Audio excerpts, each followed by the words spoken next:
नमस्कार सर। सत साहब सर। सर क्या नाम है आपका? रणजीत दास जी। सर कहाँ से हैं आप? जिला कुरुक्षेत्र, तहसील पेवा जी, हरियाणा से जी। सर संत रामपाल जी महाराज से नाम दीक्षा आपने कब ली? मैंने नाम दीक्षा जी 25 अक्टूबर 2016 में ली जी। सर संत रामपाल जी महाराज से नाम दीक्षा लेने से पहले आप क्या भक्ति साधनाएं करते थे? सर मैं सिख समाज से बिलोंग करता था। हम गुरु द्वारे के बगैर किसी और को नहीं मानते थे। हम गुरु ग्रंथ साहब को ही गुरु मानते थे और 5 बाणी का पाठ करता था। मैंने अमृत छका हुआ था और मैं कम से कम भी 30-32 साल से 5 बाणी का पाठ किया करता था और मैं किसी भी नशे पत्ते से नहीं था। सब इन बुराइयों से मैं अलग था और ये भक्ति मैं काफ़ी देर से मतलब इनकी कर रहा था। मेरे मन में ये बाणी पढ़ते हुए और ये भक्ति करते हुए मेरे अंदर काफ़ी सवाल थे जो मैं गुरबाणी में से मुझे मिलते थे, जो मेरे अमृत छकने के बाद मैच नहीं कर रहे थे। गुरु नानक देव जी की जो बाणी थी वो कुछ और कह रही थी और जो हम जो अपनाए हुए थे उससे मेल नहीं खा रहा था। तो परमात्मा की कृपा ऐसी हुई कि मैं 2015 से संत रामपाल जी महाराज जी का सत्संग देखने लगा टीवी के ऊपर। ऐसे मैं गुरबाणी सुना करता था। एक दिन परमात्मा संत रामपाल जी महाराज जी का सत्संग देखा और एक दिन ऐसा ही हुआ जी कि मैं गुरुजी गुरबाणी में से ही कुछ अंश कुछ शब्द बताने लगे तो मेरे जो सवाल थे उनके थोड़े थोड़े जवाब मुझे मिलने लगे। जैसे बाणी में मैं जपजी साहब का पाठ किया करता था, उसमें पंच परवान पंच प्रधान पंचे पावे दरगाह मान पंचे सोए दरह जान, इस शब्द का मुझे बिल्कुल संतोषजनक कहीं से भी जवाब किसी ज्ञानी से किसी ग्रंथी से भी नहीं मिलता था और जो वो जवाब देते थे मेरे को संतुष्टि नहीं होती थी। कुछ ऐसे जो बाणी में शब्द थे, जैसे हमें इतना जरूर जो गुरु नानक देव जी की बाणी को पढ़ते हैं उनको इतना पता है कि देवी देवता की को हम भक्ति करते ही नहीं और हम अकाल पुरख को जानते थे। हमें असली मैंने में कबीर परमात्मा का नहीं पता था। हम अकाल पुरख कहते थे जिसकी कभी मौत ना हो, जो अजन्मा हो, इन बातों का हमें पता था। स्वर्ग नरक की तो हम बात ही नहीं करते थे, हम सचखंड की बात करते थे, हम जिसको सतलोक गुरुजी बताते हैं। और कुछ ऐसे शब्द थे, सुखमणी साहब का पाठ मैं किया करता था, उसमें आता था जैसे हमें इतना पता था कि ये जो मनुष्य जन्म है ये खाली परमात्मा प्राप्ति के लिए ही मिलता है और ये काम करते करते हमने मोक्ष पाना होता है, कृत करके खाना होता है। और ये साथ साथ हमने ये सहज भक्ति हमें पहले से ही गुरु नानक देव जी की बाणी से पता था। और उसमें जो अब 10वें पातशाह के बाद जब ये 10वें गुरु के बाद यदि गुरु ग्रंथ साहब जी को गुरु मानने के लिए आदेश हो गया, फिर अमृत छक लिया और जो गुरु नानक देव जी की बाणी थी उसमें जन्म मृत्यु का रोग है, इसको कटवाने के लिए गुरु नानक देव जी ने बाणी में जो लिखा हुआ है, बाणी में कहा था जे को जन्म मरण ते डरै 7 जना की सर नहीं पर है। तो मैं ये मेरे मन में सवाल होता था, गुरु नानक देव जी तो कहते हैं कि साधु को ढूंढ उसको, वो तुम्हें मरण मोक्ष से ये जन्म मृत्यु के रोग से छुटवा देगा। लेकिन हम गुरबाणी को पढ़ते थे और गुरबाणी में गुरु नानक देव जी ने पढ़ने के ऊपर कई बार ये भी लिखा हुआ सच की बार में कहता, पढ़ पढ़ गड्डी लदिए पढ़ पढ़ पूरे पार, पढ़िए जेते वर्ष पढ़िए जेते मास, पढ़िए जेती आरजा पढ़िए जेते सास, नानक कहे एक गल नाम बिना सब चखना चाख। फिर मेरे मन में सवाल उठता था कि जब ये बाणी पढ़ने से ये तो कुछ भी नहीं, नाम के बगैर वो नाम कौन सा है। और मैं जब बाणी पढ़ते पढ़ते हमारे पास बाबा मान सिंह जी का डेरा है, वहाँ भी जाया करता था। तो वो वहाँ जो वो भक्ति तो नहीं कर रहे थे, गुरबाणी में से पाठ करते थे और कीर्तन किया करते थे, सत्संग किया करते थे। उसमें कहा जाता था नामा मोलक जी मेरे साहिब दा, और हमें ये नहीं पता लगता था कि वो मोलक नाम कौन सा है। और जब ये हमें यही बताया जाए सतनाम वाहिगुरु, सतनाम तो सच्चा नाम है, परमात्मा का सच्चा नाम है क्या। और फिर वाहिगुरु वाहिगुरु की बात चलती थी। मैं 1983-84 में विदेश गया था। मैंने वहाँ ये सतनाम वाहिगुरु जी का जाप जो 3 साल लगातार शाम के टाइम मैंने करके देखा, इससे कोई मुझे लाभ नहीं मिला। और मेरे मन में ये सवाल मेरा बना ही रहा, ये सवाल का जवाब मुझे मिल नहीं रहा था। लास्ट में जो गुरबाणी में काफ़ी कंठ हो गई थी, मुझे 5 बाणी का मैं पाठ किया करता था। उनमें काफ़ी शब्द ऐसे थे। एक आनंद साहब जी की बाणी है गुरु ग्रंथ साहब में, आनंद पिया मेरी माए सतगुरु मैं पाया, सतगुरता पाया सह सेती मन वजियाँ वधाइयाँ, राग रतन परवार भरियाँ शब्द गावड़े आइयाँ, सब दोता गावो हरि केरा मन जिनी वसाया, कह नानक आनंद हुआ सतगुरु मैं पाया। वो कौन गुरु है जिससे मिलने के बाद इतना आनंद हो जाएगा। फिर उससे आगे बाणी आती थी, ए मन मेरा तू सदा रहो हर नाल रहो तू मन मेरे, दुख सब विसारना, अंगीकारो करे तेरा कार्य सब सवारना। मैं ये जो बाणी थी ये मेरे लगती थी कि परमात्मा ऐसा है जो दुख काट देता है और शरीर के अंगों की रक्षा करता है और काम भी ठीक कर देता है। फिर लास्ट में उसमें गुरु परमात्मा की वाणी में आता था, सब नहीं गली समर्थ, वो सब कुछ करने के समर्थ है। लेकिन हमारे साथ ऐसा हो नहीं रहा था, ना तो कोई रोग कट रहा था, ना कोई काम ही ठीक हो रहा, जो हम सोचते थे होता ही नहीं था। तो ऐसे जब ये सवाल जब खड़े थे, जब ऐसे काफ़ी वाणी में मेरे सवाल थे, जैसे प्रभ के सिमरन कमल विगासन, इसका नहीं मुझे पता लग रहा था ये कमल कहाँ है, कौन से कमल प्रभ के सिमरन से वाणी पढ़ने से कौन से सिमरेंगे। ये जो इस ज्ञान को पता नहीं चल रहा था, इसके पूरे अर्थ नहीं मिल रहे थे। बहुत जगह वाणी में कई शब्द जो मेरे को बिल्कुल सिंपल थे, दुख भंजन तेरा नाम है, कौन सा नाम है जो दुखों को तोड़ देता, नानक नाम मिले ता जीमा, तन मन थीवे हरिया, जिससे ये सूखा हुआ शरीर भी हरा हो जाएगा, कौन सा नाम है। ये सवाल मेरे बने रहे।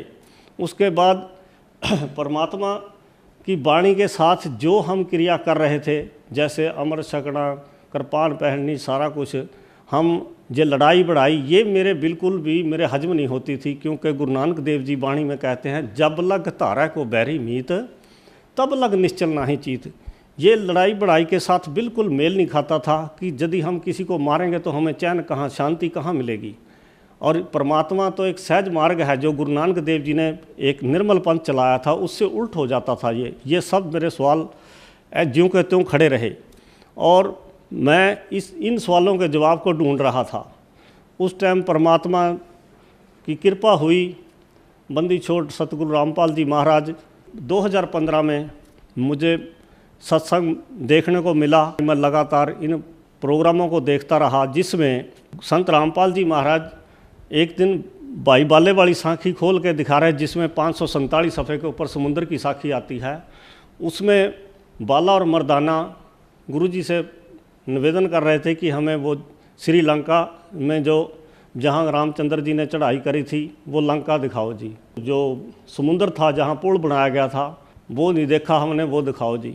उस साखी के अंदर गुरु नानक देव जी बाला और मर्दाना के सामने जो वो नाम सतनाम के 2 अक्षर का नाम था, वहाँ गुरुजी ने हमें दिखाया उस समुद्र की साखी में।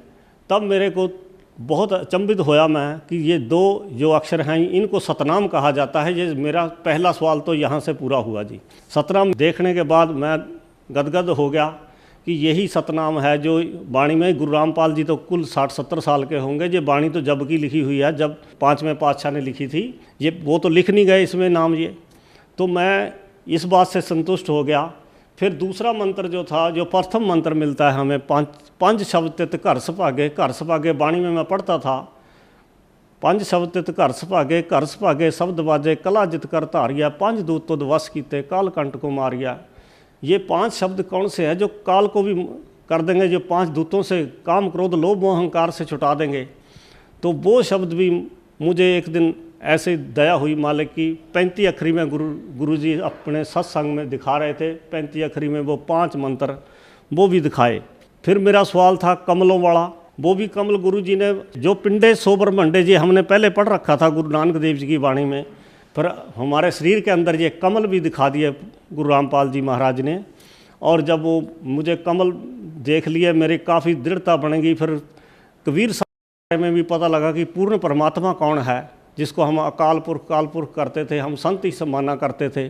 जब गुरुवाणी के अंदर, गुरु ग्रंथ साहब के अंदर कबीर साहब के बारे में गुरु नानक देव जी की जो वाणी थी वो दिखाई गई, 721 पृष्ठ पे लिखा था, जक गुप्तम पेश तो दरकून करतार, हक्का कबीर करीम तू बे परवरदिगार। जब इसका अर्थ करके गुरु नानक देव जी की वाणी का संत रामपाल जी महाराज ने बताया, तो मैं ये भी हमें विश्वास होने लगा। और 24 पृष्ठ के ऊपर जो गुरु नानक देव जी की पहली उदासी कांसी की ही है, हमारे ये इतिहास में है। तो मैंने वो जो वाणी वहाँ बोली गई थी, फाही सुरत मलुकी वेश, ए ठगवाड़ा ठगी देश, खरा सियाणा बहुता भार, धानक रूप रहा करतार, एक तेरा नाम तारे संसार, मेरी एहो आस एहो आधार, नानक नीच कहे विचार, धानक रूप रहा करतार।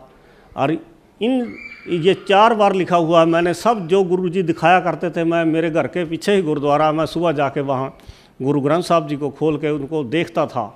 ऐसे मैंने सारा मिलान किया, तो मेरी सारी जो सवाल थे, मेरे सब सवालों के जवाब मिलते चले गए। परमात्मा ने कृपा करी और मैं 2015 में ये रिसर्च कर रहा था। मैंने सारे फिर जो बुकें गुरु नानक देव जी ये हॉली बुक दिखाते थे, जितने ग्रंथ, मैंने सब खरीदे और उनको सबको टिक मार किया और मिलाने के बाद फिर जब ज्ञान पूरा हो गया, सारी बात होगी। और गुरु नानक देव जी की जो भाई वाले वाली साखी है, उसमें और दृढ़ता मिली मुझे। जहाँ मक्के मदीने वाली साखी में रुक्मण दीन जी से जब बात हुई गुरु नानक देव जी की, तो रुक्मण दीन जी गुरु नानक देव जी को कह रहे हैं कि आदम ने ही ये सृष्टि साजी है। गुरु नानक देव जी ने फिर उनको जवाब दिया था कि सुनो रुक्मण दीन, सच्चा सुनो जवाब, खालक आदम सिरजा, आलम बड़ा कबीर, कायम दायम कुदरत, सिर पीरां दे पीर, सब पीरों का पीर गुरु। ये उसके फिर जो डेफिनेशन है परमात्मा की, उसका भी पता लगा कि वो किसी माँ से जन्म लेता। हमें ये भी गुरु जी ने सिद्ध करके दिखा दिया, वेदों के अंदर भी। अब उसमें पता लगा हमें कि गुरु कबीर साहब किसी माँ से जन्म नहीं लेता, वो परमात्मा वेदों ने सिद्ध कर दिया कि 3 तरह से सृष्टि पे आते हैं। एक तो ये सतलोक के अंदर रहते हैं, जहाँ तेजों में शरीर होता है। एक शिशु रूप में आते हैं, एक कहीं भी प्रकट होकर जिंदा महात्मा के रूप में, जैसे गुरु नानक देव जी को बई नदी पे मिले, जैसे धर्मदास जी को मथुरा मिले, गरीबदास जी को खेतों में पशु चराते हुए मिले। ये रूप बना के 3 प्रकार से यहाँ जीवों का कल्याण करने दृढ़ भक्तों को आके मिलता है। हम सिख समाज वाले वेदों को तो हम सोचते हैं, और गीता को, ये तो हिंदुओं के ग्रंथ है, लेकिन अब गुरु संत रामपाल जी महाराज के जो ज्ञान दिया, ये तत्व ज्ञान का पता लगा। जिस टाइम ये गीता बोली गई थी, उस टाइम तो हिंदू धर्म ही नहीं था। 3000 साल बाद हिंदू धर्म को ये काल ब्रह्म जो इसको चलाता है। तो इन चीज़ों से जब हमें दोनों चीज़ों का पता लगा, वेदों से पता लगा सारा, परमात्मा की डेफिनेशन का सारा पता लगा। परमात्मा अपनी वाणी में बताते हैं, वेद मेरा वेद है, मैं ना वेदन के माही, जौन वेद से मैं मिलूँ वो वेद जानते नाही। वेद में परमात्मा की महिमा है, उसके गुण हैं, उसके वो कैसे आते हैं और कैसे उनकी परवरिश होती है, ये सारा वेदों के बगैर हम दृढ़ नहीं हो सकते। परमात्मा को हम मान नहीं सकते। कबीर साहब ही परमात्मा हैं। ये जो इन्होंने जो इसमें वेदों के अंदर जो परमात्मा का ज्ञान है, वो कबीर साहब जी के साथ बिल्कुल मेल खाता है, इसलिए हम उस पर दृढ़ हुए। इन सारी चीज़ों के जब मुझे जवाब मिलने लगे, तो उसके बाद मैं ये सारा ज्ञान समझने के बाद मैं यहाँ कुरुक्षेत्र आया, और कुरुक्षेत्र आकर नामदान सेंटर पे मेरी भक्तमती ने और मैंने दोनों ने गुरु संत रामपाल जी महाराज से यहाँ मैंने नाम ग्रहण किया। सर, आपने बताया कि आप अपना गुरु ग्रंथ साहिब जी को मानते थे, तो फिर आप संत रामपाल जी महाराज को आपने अपना गुरु क्यों माना, क्या कारण था? सर, मैं गुरु ग्रंथ साहब जी को गुरु मानता हूँ, जैसे आदेश हुआ था उसी हिसाब से। लेकिन हम आज तक क्या कर रहे थे कि हम उसका कहना नहीं मान रहे थे, जो उसमें लिखा था उसके मुताबिक नहीं हम चल रहे थे। हम अपनी मन मानाचार नहीं करते थे। हम तो सोचते थे गेड़ा काटा और बाणी पढ़ ली, हमारा कल्याण हो जाएगा। लेकिन जो गुरु नानक देव जी को परमात्मा मिले, जो उन्होंने उसमें कहा था, मैंने वो करके देखा। उसके बाद मेरे सारे सवालों के जवाब मिले और मुझे वो नाम प्राप्त हुआ, जिसके लिए वो संत प्राप्त हुआ। जैसे मैं गुरु ग्रंथ साहब जी को गुरु मानते हैं, गुरु नानक देव जी पूरे गुरु के लिए कह रहे हैं। उसके अंदर पूरा गुरु किसको कह रहे हैं? साहब से सतगुरु पए, सतगुरु से पए, सात तीनों अंग एक हैं, गत कुछ अगम अगाध। वो साधु जिसके लिए गुरु नानक देव जी सुखमणी साहब में कहते हैं, जिसने जन्म मरण का रोग कटवाना है, उसके लिए गुरु नानक देव जी बोल रहे हैं, जे को जन्म मरण ते डराए, 7 जना की सरनी पड़ाए। जब ये शब्द मेरे मन में खटक रहा था, तो साध मैं ढूंढ रहा था वो तत्ववेता संत कौन है। तो किसी भी साधु संत जो पूरी पृथ्वी के ऊपर है, जगत गुरु तदर्शी संत नहीं मिल रहा था, ना गुरु संत रामपाल जी महाराज के बगैर ये जगत गुरु तदर्शी संत नहीं लिखा जाता और किसी के सामने भी। और जो गुरु नानक देव जी ने कहा यदि हम उसको धारण करके चलेंगे तो हमारा अवश्य मोक्ष होगा। जो गुरबाणी में लिखा है उसके ऊपर विचार करके उसके आधार पे हमें अपने ज़िंदगी को बसर करना पड़ेगा, उसके हिसाब से हमें भक्ति करनी पड़ेगी। वो तदर्शी संत हमें ढूंढना पड़ेगा यदि कोई मोक्ष चाहता है। और जो इस जन्म मरण के चक्कर से और बुढ़ापे के कहर से बचना चाहता है, जो अपनी सारी इच्छा पूरी लोक सुखिया परलोक सेहला करना चाहता है, तो उनको ये अपनाना पड़ेगा। और मैं दावे के साथ कह सकता हूँ कि संत रामपाल जी के बगैर पूरी पृथ्वी के ऊपर कोई तदर्शी संत नहीं है और ना ही कोई सतगुरु है। बाकी जो साधु संत ये काल का जाल है, बाकी सब जितने संत बने फिरते हैं और जितना भी हिंदू मुस्लिम सिख ईसाई कोई भी है जो भी भक्ति कर रहे हैं, इन भक्ति से मोक्ष नहीं होगा। वाणी में लिखा है, फरीदा जिन्नी कमी नाही गुण ते कमड़े विसार, दुनी वजाई वजदी तू क्यों वजे नाल। इन शब्दों के शब्द जब तुम्हें सृष्टि रचना का पता लगेगा, आज तक हमें ये तत्व ज्ञान का ही नहीं पता लगा। वाणी में लिखा हुआ है, तत्तै सार ना जानी गुरवाज्यों तत्तै सार ना जानी, तिही गुणी संसार भरम सुता सुता रहन बिहानी, गुर कृपा ते से जन जागा जिन हर मन वस्या बोले अमृत वाणी। ये तत्व ज्ञान का नहीं पता लगता, तत्तै सार कौन, पूरे गुरु के बगैर ये बता नहीं सकता। तो इतनी सारी भक्ति, ये सारा ज्ञान होने के बाद हमने यहाँ ये संत रामपाल जी महाराज से अपना नाम प्राप्त किया।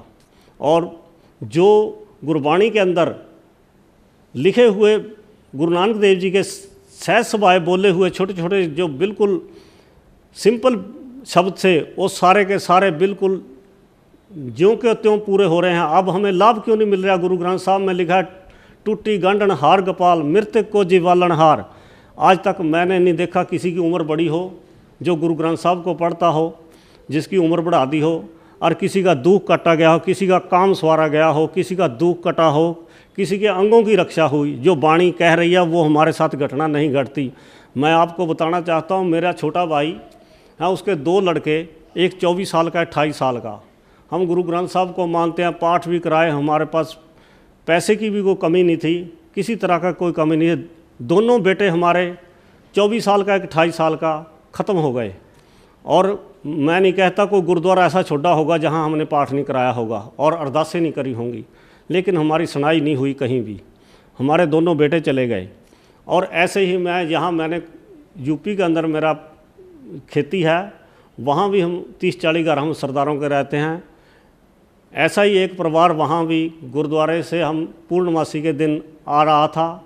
सारे का सारा परिवार सारा दिन सेवा गुरुद्वारे करी और शाम को घर आ रहे थे। 6 उस कार के अंदर 6 जीव थे, एक पिता और लड़की बची है। और वो सारे का सारा परिवार नहर में गिर गई कार, और वहाँ सारे के सारे ख़त्म हो गए।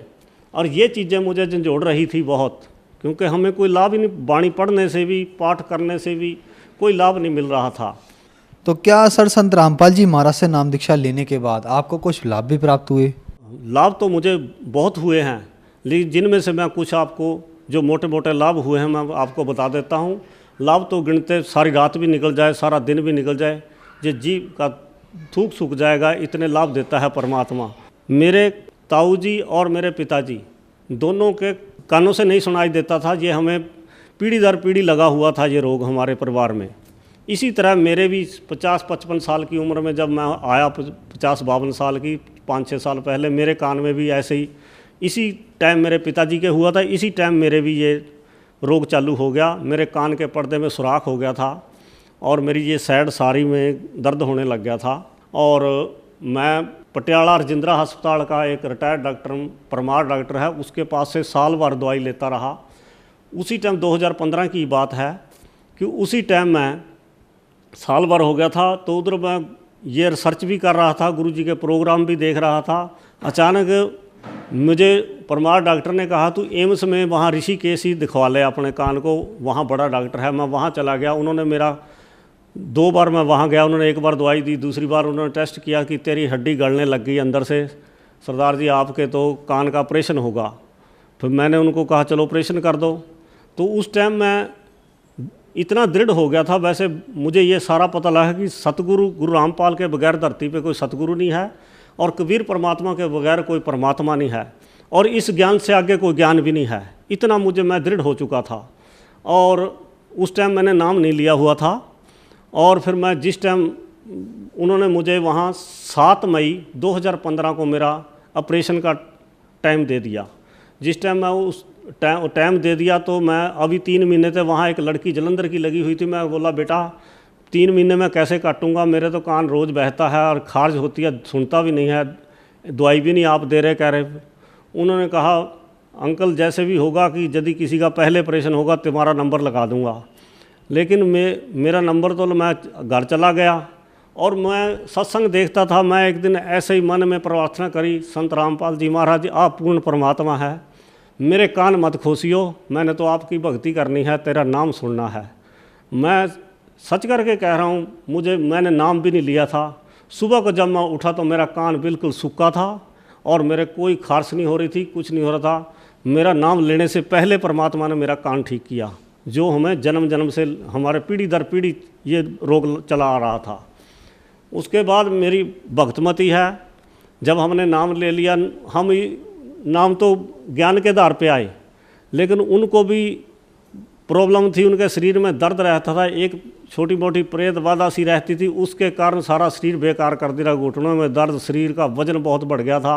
और 25 अक्टूबर 2016 में संत रामपाल जी महाराज से जब नाम लिया, उसके 1.5-2 महीने बाद ही भक्तमती को भी आराम होना शुरू हो गया और उनका वजन घटना शुरू हो गया। आज हमें लगभग 3.25 साल हो गए हैं और भक्तमती का 11 किलो वजन घट गया। हम 700 रुपये की दवाई हर महीने, हर हफ्ते के बाद लाया करते थे।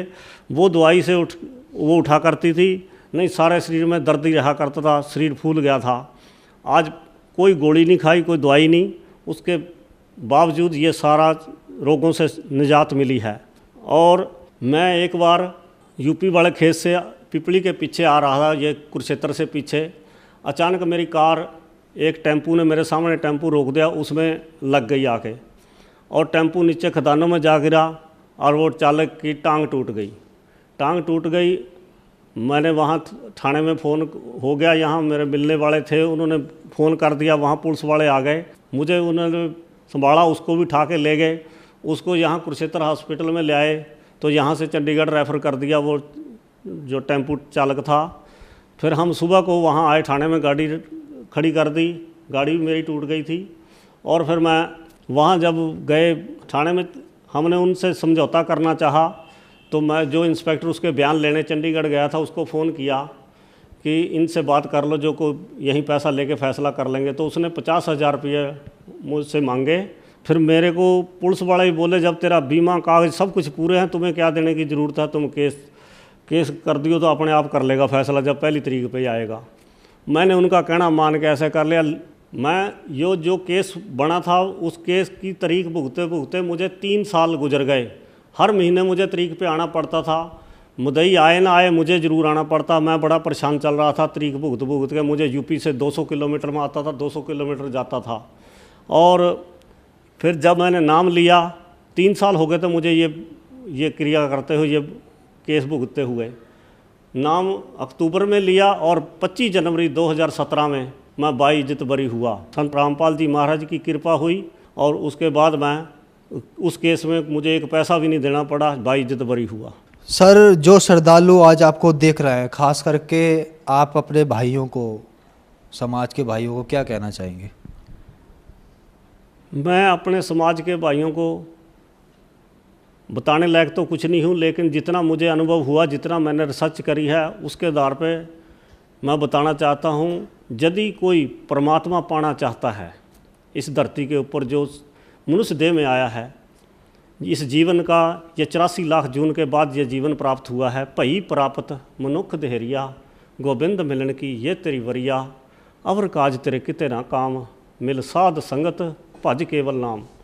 यदि हमने कृत करते करते मोक्ष पाना चाहते हैं, हमें किसी तीर्थों मंदिरों कहीं जाने की ज़रूरत नहीं है। सब किछ घर में बाहर नाही, बाहर ढोला सो भरम भुलावै।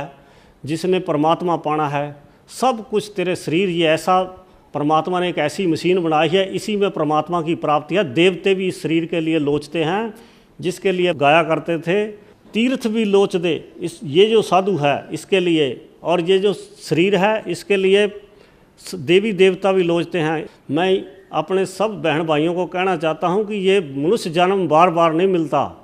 अब मैं तो यही अपने बहन भाइयों को संदेश देना, जो गुरु ग्रंथ साहब को मैं गुरु मानता हूँ, और जो उस गुरु कह रहा है, जो उसकी वाणी कह रही है गुरु नानक देव जी की, उस वाणी के आधार पे चल के देख लो एक बार। यदि आपको जो वाणी में लिखा सारे लाभ प्राप्त होंगे और आपका मोक्ष होगा, आपको सबसे लोक सुखिया हो जाएगा। तुम्हारा जितने दिन हम यहाँ रहेंगे हमें यहाँ भी सुख प्राप्त होगा, और मोक्ष हम बिल्कुल आसानी से हम यहाँ से सचखंड चले जाएंगे। सर, संत रामपाल जी महाराज से नाम दीक्षा कैसे प्राप्त की जा सकती है? संत रामपाल जी महाराज से दीक्षा लेनी बहुत आसान है। इस टाइम 10-12 चैनल टीवी के ऊपर संत रामपाल जी की सत्संगों के चल रहे हैं। उनके प्रत्येक सत्संग के नीचे एक पीली पट्टी चल रही है।